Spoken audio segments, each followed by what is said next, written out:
The story was submitted by someone named Mike, and it definitely fits in with the spooky, scary story military theme. And typically I like to tell these stories in my own words, but on occasion I get one that's so well written or so detailed that I want to read it in the sender's voice so that I don't get any details wrong. So the subject line of this email is witnessing aerial phenomenon in the middle of the ocean. And I think this one's really interesting, just considering what's recently come out with the UFO files. Another reason I want to tell this story in this manner is because it concerns so many military terms that I'm unfamiliar with, so I just want to make sure I get everything right. So Mike says, you can call me Mike, but leave my last name out of it. I am writing to submit an account of a highly anomalous event I witnessed in mid-2019 while serving as a merchant mariner on a government-contracted vessel.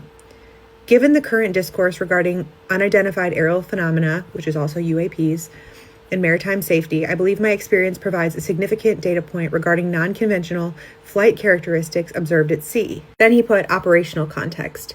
At the time of this incident, our vessel was transiting a designated hot zone under high security protocols with military personnel embarked on board.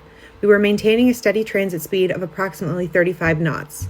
Due to the nature of the mission and our location, the ship was under darkened deck conditions. Now, I did look up what darkened deck conditions mean, and this says that darkened deck conditions is a strict military, particularly naval operational condition where a vessel extinguishes all exterior lighting and seals interior lights from escaping to avoid detection. This procedure is part of a light discipline and is enforced to ensure the ship remains hidden from submarines, aircraft, or other ships, especially at night. So, very technical way to say that the whole ship was dark. But he continues, at approximately 2200 hours, while observing the horizon from the deck, I saw a brilliant green light.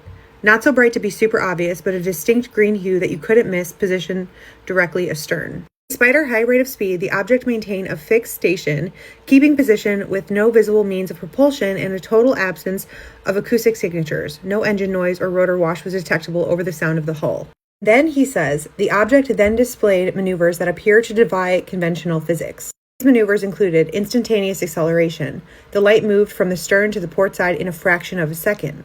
Also displayed non-ballistic trajectory. It vanished from the port side and instantaneously reappeared on the opposite side of the vessel. To perform these maneuvers while the ship was underway at 35 knots would require a craft to overcome extreme G-forces and aerodynamic drag that would likely compromise any known human airframe. Put in parentheses, meaning this was damn near humanly impossible. Initially, I was hesitant to report the sighting, attributing it to ocular fatigue. It was late and I had had a long day doing overtime and going to the gym.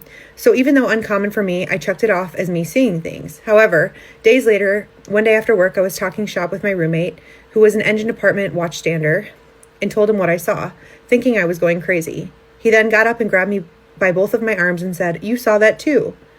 Then he described seeing the exact same green light and same impossible flight patterns. He further noted that he had attempted to radio the contact in, but the report was never formally acknowledged by the bridge or security detail. We both left it off for a couple days and then later forgot about it. I am sharing this story now because it remains the most inexplicable event of my maritime career. I am available to discuss the technical specifics of the vessel, the sea state, and the object's behavior should you wish to feature this account on your program. Respectfully, Mike. So I thought this was interesting, just considering how they said that they attempted to radio contact it in, but it was never acknowledged. And now that all these files are out, it's a curious story. So let me know what you think about this one. Why are these things so vehemently denied, especially when it came to people in the service reporting them, and why are they being brought to light now?